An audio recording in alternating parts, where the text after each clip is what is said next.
మనం అర్థశాస్త్రంలో ప్రాథమిక భావనైనటువంటి వస్తువులు, గూడ్స్, ధర, ప్రైస్, విలువ, వాల్యూ అనే అంశాల గురించి తెలుసుకుందాం. Today our discussion about the basic concept of economics. మనం ఫస్ట్ వీడియోలో వాట్ ఈజ్ ఎకనామిక్స్, అర్థశాస్త్రం అంటే ఏమిటి అనే ప్రైమరీ ఇన్ఫర్మేషన్ గురించి, ప్రాథమిక సమాచారం గురించి తెలుసుకుందాం. అపరిమితం మానవుని కోరికలు, పరిమిత వనరులు. మానవుని యొక్క కోరికలు అపరిమితంగాను, వనరులు పరిమితంగాను ఉంటాయి. Unlimited wants but limited resource. కోరికలు అధికంగా ఉంటాయి. ఈ కోరికలు తీర్చుకోవాలంటే మానవునికి అనేక రకమైనటువంటి వస్తువులు కావాలి. Goods and services use for satisfy human wants. అంటే వస్తువులు అంటే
ఎకనామిక్ గూడ్స్. ఉచిత వస్తువులు అంటే ఏంటి? Freely supplied by nature, no price. అంటే ప్రకృతి నుండి ఉచితంగా లభించి ధరలేని వస్తువులని ఉచిత వస్తువులని అంటాము. ప్రకృతి పరంగా ఉచితంగా సప్లై చేయబడి ధరలేని వస్తువులను ఉచిత వస్తువులని అంటాము. Goods which are freely supplied by nature and have no price are known as free goods.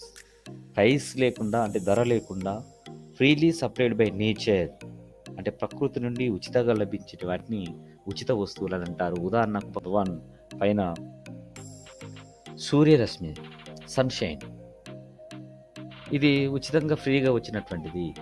మరి ఇది వస్తువు అంటే ఇది మానవుని కోరికలను సంతృప్తిపరిచే దృశ్యమైన స్పర్శించగల పదార్థాలన్నిటినీ వస్తువులుగా పరిగణించవచ్చు అని చెప్పుకున్నాం. అంటే ఇవి దృశ్యమైనది, నెక్స్ట్ స్పర్శ అనేది అంటే దాని వేడి అనేది మనం గ్రహించగలుగుతాం. అంటే మళ్ళీ నెక్స్ట్ మానవునికి ఉపయోగపడుతుంది, మానవుని యొక్క కోరికలు తీరుస్తుంది. కాబట్టి ఇది వస్తువుగా మనం అర్థశాస్త్రంలో చెప్పుకోవచ్చు. దాంతోపాటుగా నీరు కూడా ఉచిత వస్తువే. గాలి, ఇవన్నీ కూడా ఉచిత వస్తువులుగా మనం చెప్పుకోవచ్చు. We cannot see the air, ఎయిర్‌ని మనం చూడలేకపోవచ్చు. గాలిని మనం చూడం. But we can feel it. దాన్ని మనం అనుభూతి చెందగలం. గాలి వచ్చి తాకినప్పుడు స్పర్శ అనేది మనకు వస్తుంది కాబట్టి ఇది కూడా ఒక వస్తువుగా మనం గుర్తించక తప్పదు. ఇక ఎకనామిక్ గూడ్స్, ఆర్థిక వస్తువులు. ఆర్థిక వస్తువులని వేటిని అంటాము? ఆర్థిక వస్తువులు అంటే మానవునిచే తయారు చేయబడి కొరతగా ఉండే వస్తువుల్ని ఆర్థిక వస్తువులని అంటాము. Scarce goods, man made goods and have a price. Have a price, ధర కూడా ఉంటుంది. వీటిని ఆర్థిక వస్తువులు అని అంటారు. All scarce goods are called economic goods. కొరత కలిగి ఉండి మానవుని కోరికలు తీర్చిన ప్రతిదీ కూడా ఆర్థిక వస్తువు మనం గుర్తించవచ్చు. ఒకటి గుర్తుంచుకోండి, కొరతగా ఉండి ధర కలిగిన వస్తువులను ఆర్థిక వస్తువులని అంటారు. Which goods are having a price, ధర కలిగి, అండ్ ఆల్ స్కేర్ గూడ్స్, కొరత కలిగినటువంటి అన్ని రకాల గూడ్స్ అన్ని కాల్డ్ ఎకనామిక్ గూడ్స్, ఆర్థిక వస్తువులని అనవచ్చు. What is price? ధర అంటే the value of a commodity expressly in terms of money. Terms of money ఏ రూపంలో? మనీ రూపంలో. మనీ అంటే ఏమంటాం? ద్రవ్యం అంటాం. ద్రవ్య రూపంలో ఎక్స్ప్రెస్ చేయబడితే, వ్యక్తపరచబడితే, చెప్పితే దాన్ని ధర అని అంటాము. అంటే ఒక వస్తువు విలువను ద్రవ్య రూపంలో చెప్పినట్లయితే దాన్ని ధర అని అంటాము.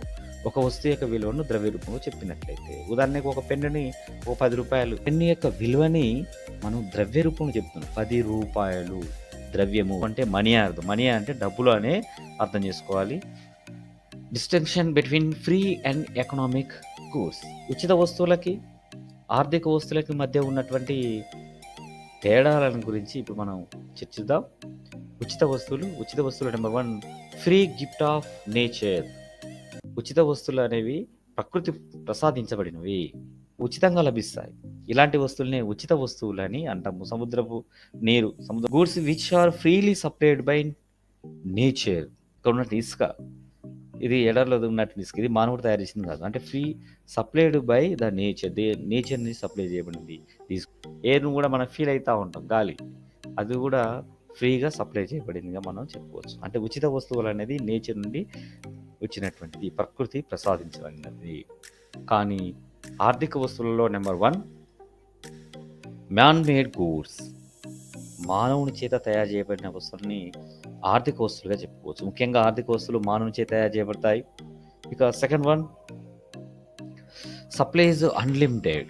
వీటికి సప్లై అనేది సమృద్ధిగా ఉంటుంది. సూర్యరశ్మి చూడండి, సన్షైన్ పూర్తిగా సప్లై అన్లిమిటెడ్, ఎంతైనా వాడుకోవడానికి వీలు కలిగి ఉంటుంది. The supply of these goods is always more than their demand. డిమాండ్తో పోలిస్తే ఫ్రీ గూడ్స్ యొక్క సప్లై ఎక్కువగా ఉంటుంది. చూడండి, సప్లై యారో మార్క్ పైకి, డిమాండ్ యారో మార్క్ కిందకి, అంటే తక్కువ. సప్లై ఆల్వేస్ ఏ విధంగా ఎట్లుంటుంది? Supply always more than their demand. డిమాండ్తో పోలిస్తే సప్లై అనేది ఎక్కువగా ఉంటుంది. ఓకే, మానవుని యొక్క అవసరాల కంటే, అంటే నీడ్స్, అవసరాల కంటే ఇక్కడ సప్లై అనేది ఎక్కువగా ఉంటుంది. ఇక ఆర్థిక వస్తువులు వేసిన సప్లై ఈజ్ ఆల్వేస్ లిమిటెడ్. డిమాండ్తో పోలిస్తే ఆర్థిక వస్తువుల యొక్క సప్లై తక్కువగా ఉంటుంది. మానవుని యొక్క కోరికలేమో ఎక్కువగా ఉంటాయి, కానీ ఆ కోరికలు తీర్చుకుని కావాల్సినటువంటి వస్తువులు మాత్రం సప్లై, ఇక్కడ సప్లై తక్కువగా ఉంటుంది కిందికి, డిమాండ్ పైకి, డిమాండ్ ఎక్కువ ఉంటుంది. మానవుని యొక్క అవసరాలు ఎక్కువగా ఉంటాయి. నెక్స్ట్ 1 మూడవది, ఉచిత వస్తువులకి నో కాస్ట్ ఆఫ్ ప్రొడక్షన్. అంటే ఉత్పత్తి వ్యయము ఉండదు. ఎందుకు ఉత్పత్తి వ్యయము ఉండదంటే ఉచిత వస్తువుల్ని మానవుడు ఉత్పత్తి చేయట్లేదు కాబట్టి దానికి వ్యయం కూడా చేయడు, కాబట్టి ఉత్పత్తి వ్యయం అనేది ఉండదు. These goods are freely supplied by the nature, so we have no cost to pay. మనం సూర్యరశ్మి, ఇక్కడ చూడండి, సూర్యరశ్మి కానీ అడవిలో ఉన్నటువంటి ప్రకృతి కానివ్వండి, వాటర్ కానివ్వండి, వీటిని ఉపయోగించుకునేందుకు మనకు ఎలాంటి వ్యయము చేయాల్సిన అవసరం లేదు. ఎందుకంటే అవి ఫ్రీగా ఎక్కడి నుంచి నేచర్ అనేది ఉత్పత్తి చేస్తుంది కాబట్టి మనం దీని మీద ఉత్పత్తి ఏం చేయాల్సిన అవసరం లేదు. ఎలాంటి ఖర్చు లేకుండా అవి మనకు అందుబాటులోకి వస్తాయి. ఇక ఆర్థిక ఆర్థిక వస్తువులు this goods have cost production cost అనేది వీటికి ఉంటుంది. ఆర్థిక వస్తువులకు ఉత్పత్తి వ్యయం అనేది ఉంటుంది. Economics goods are all scarce goods and man made goods. మానవుని చేత తయారు చేయబడినవి మరియు కొరత కలిగి ఉన్నవి. Their production requires the use to scarce resource. So this goods have cost of production. కాబట్టి వీటికి ఆర్థిక వస్తువులకు ఉత్పత్తి అనేది ఉంది. తెలుగులో చూస్తే ఇవి మానవుల చేత కొరతగా ఉన్న వనరులతో ఉత్పత్తి చేస్తున్నాము. వనరులు కొరతగా ఉన్నాయి కాబట్టి వాటిని మనం వాడుకోవడానికి కొంత మొత్తంలో ఖర్చు పెట్టాల్సి ఉంటుంది. కాబట్టి ఉత్పత్తి చేయడానికి ఎంతో కొంత వ్యయం చేయాలి. కాబట్టి సన్ షైన్ ఈజ్ ఫ్రీగా ఉత్పత్తి అవుతుంది. కానీ కరెంట్ లైట్ అనేది ఎకనామిక్ గుడ్, ఇది ఫ్రీగా ఉత్పత్తి కాదు. దీనికి ఇది చేయాలంటే వ్యయం అనేది అవుతుంది.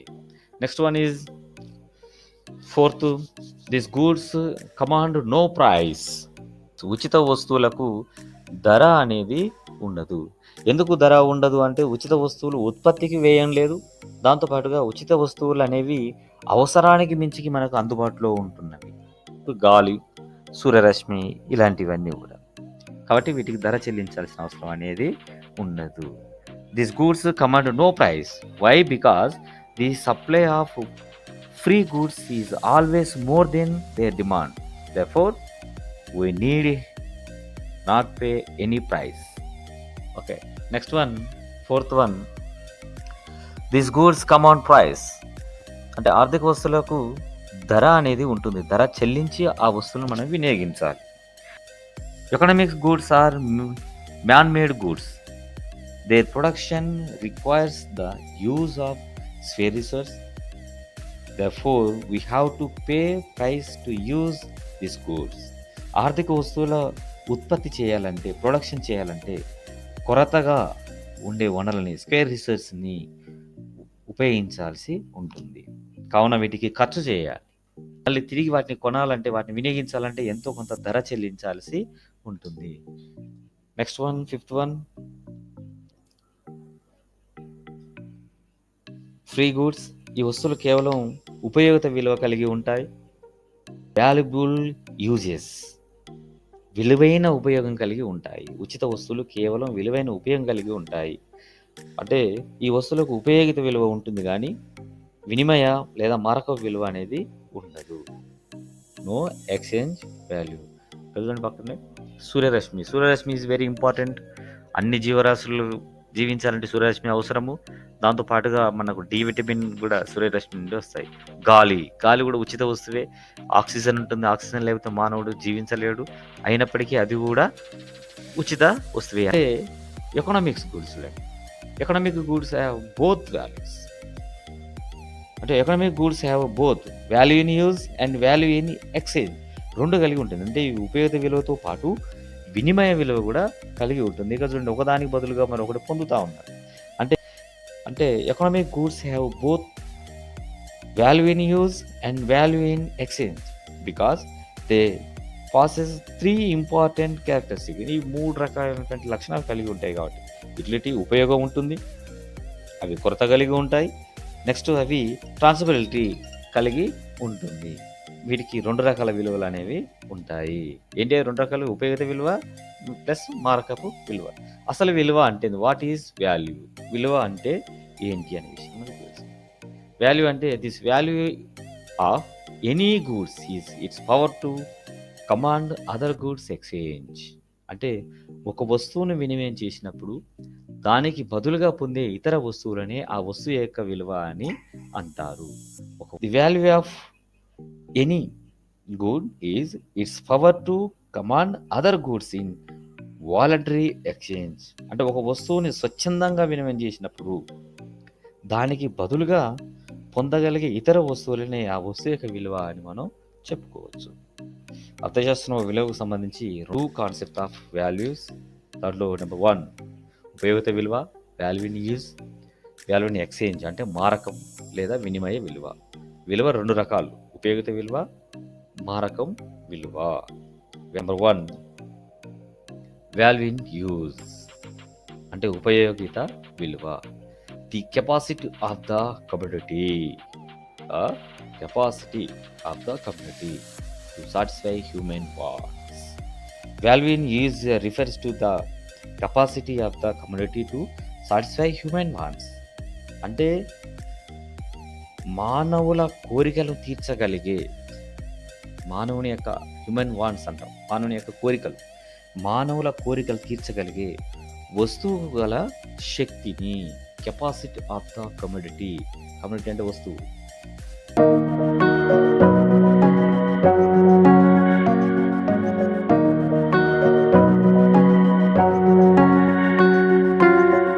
మనం చెప్పుకోవచ్చు. ఇక చూడండి గాలి. మానవుని కోరికలు తీర్చే శక్తి కెపాసిటీ అనేది ఈ ఎయిర్‌కి అనేది ఉంటుంది. గాలికి అనేది ఉంటుంది.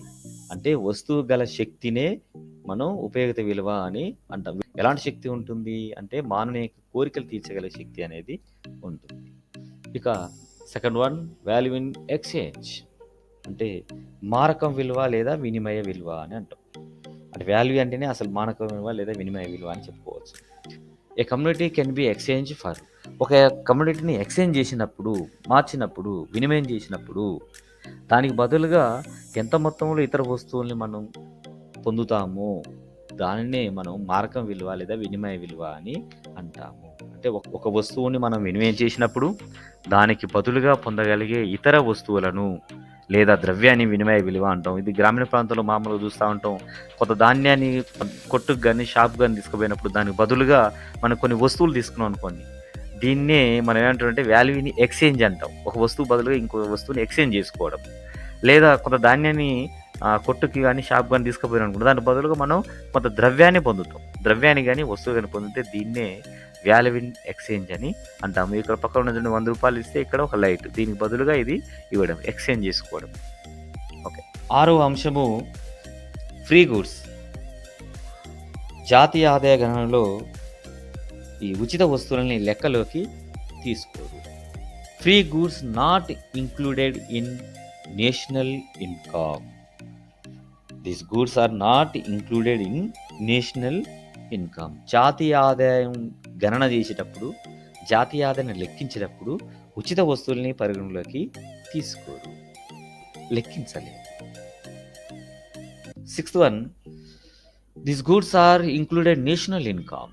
ఆర్థిక వస్తువులను మన పరిగణలోకి తీసుకున్నట్టయితే ఆర్థిక వస్తువులను జాతీయ ఆదాయంలో లెక్కించడం జరుగుతుంది. Economic goods are included in national income. Included national income అంటే ఏంటో తెలిస్తే మనకు ఈ డిఫరెన్స్ అని తెలుస్తూ ఉంటుంది. నేషనల్ ఇన్కమ్ జాతీయ ఆదాయము. జాతీయ ఆదాయం అంటే ఏంటి?